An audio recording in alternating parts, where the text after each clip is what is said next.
What if you wake up and something feels wrong? Not loud. Not violent. Just absent. No traffic hum. No distant engines. No routine noise bleeding through the walls. You lie still for a moment, listening. Silence has weight. And today, it's heavier. You reach for your phone. The screen lights up, then stalls. One notification loads. The rest hesitate. Outside, the air feels restrained. As if the city itself is holding its breath. You don't smell smoke. You don't hear sirens. But something has shifted, quietly. Somewhere far away, a threshold has been crossed. And now the consequences are rippling, slowly, toward your home. You stand up. The refrigerator hum feels louder than normal. The lights feel temporary. Here is the cliffhanger fact most families don't realize until systems begin to strain. According to National Grid contingency assessments, modern power systems operate with less than 72 hours of buffer fuel once coordinated disruptions begin. That countdown doesn't start with panic. It starts with silence. World War III would not begin with a declaration. It would begin with ambiguity. In 2025 and beyond, power is exercised through leverage. Energy routes, data flow, financial clearance, and logistics timing. Modern conflict is no longer about overwhelming force. It's about selective pressure. According to World Bank resilience studies, over 85% of global economic activity depends on uninterrupted digital systems. Those systems are fragile by design. Why? Because speed was prioritized over redundancy. Major powers understand this. They don't need to destroy infrastructure. They only need to delay it. Bank settlement pauses. Insurance risk algorithms freeze. Shipping manifests stall. Governments hesitate, because escalation is expensive. And during hesitation, civilians absorb the impact. You are not the objective.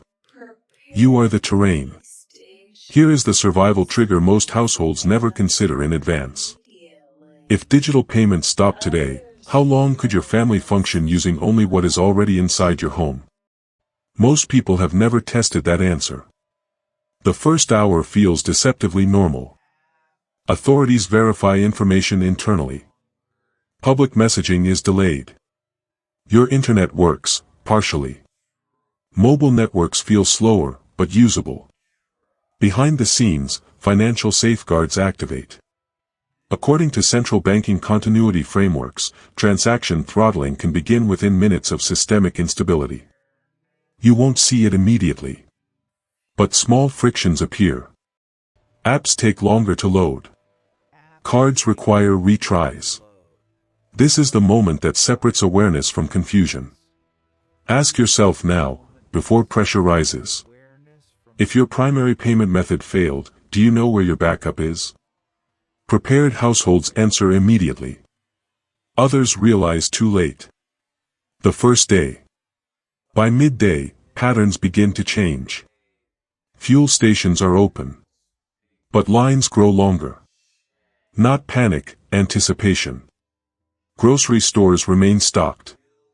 But not evenly. Bread disappears first. Then bottled water. Then batteries. According to supply chain audits, urban grocery stores carry only 48 to 72 hours of on-site inventory. Deliveries slow, not because of shortages, but because logistics networks hesitate without confirmation. Your family starts making subtle decisions. Do we go out now, or wait? Do we continue routines, or pause them? This is where visibility matters. Every trip reveals behavior.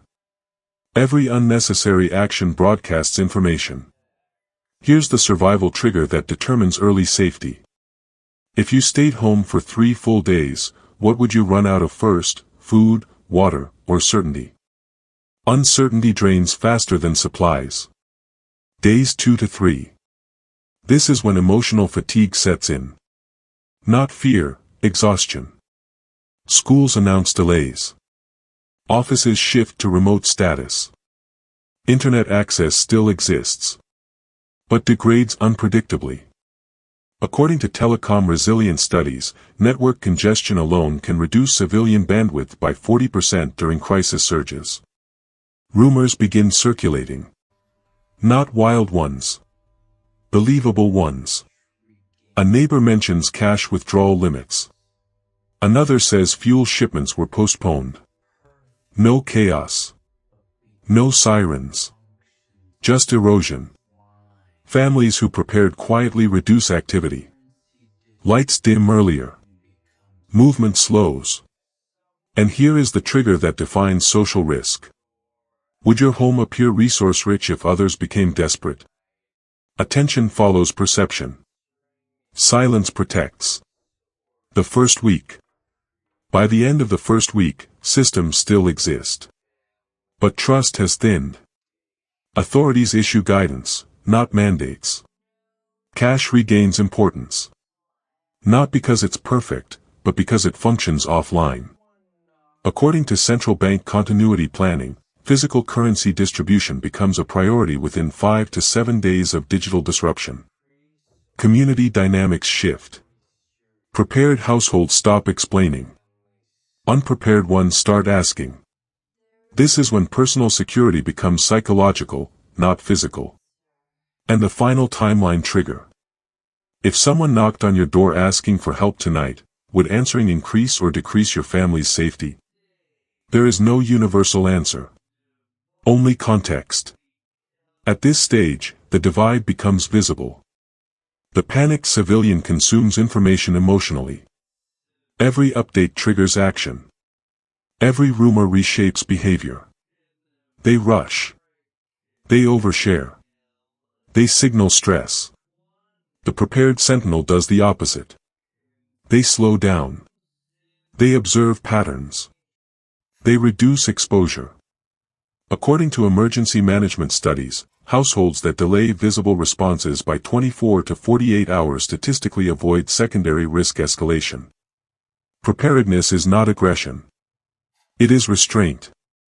You don't win the early phase by acting first. You win by acting correctly.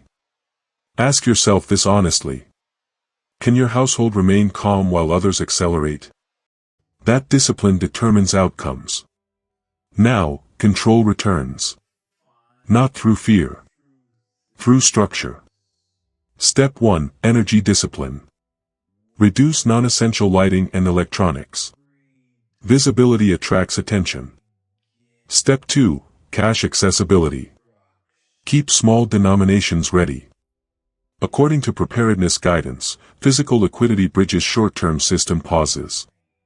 Step 3, Food sequencing. Consume perishables first. Preserve shelf-stable supplies. Step 4, Information control. One official source. One check per day. No constant monitoring. Step 5, Social posture. Polite. Calm. Non-committal. Oversharing creates dependency. Each step feels boring. That's intentional. Preparedness should feel uneventful. The final truth is, World War III does not begin with destruction. It begins with restraint. Families who endure the first day are not the strongest. They are the quietest. They understand systems fail gradually. And survival belongs to those who stay one step ahead. You cannot control global events. But you can control your household. And when history accelerates, control becomes the rarest resource of all. Stay observant. Stay disciplined. And above all, remain unseen. If this analysis helped you think more clearly about what lies ahead, subscribe. This channel is not about fear. It's about readiness, discipline, and control when systems fail. Share this with one person you would want prepared beside you. If tomorrow did not look like today,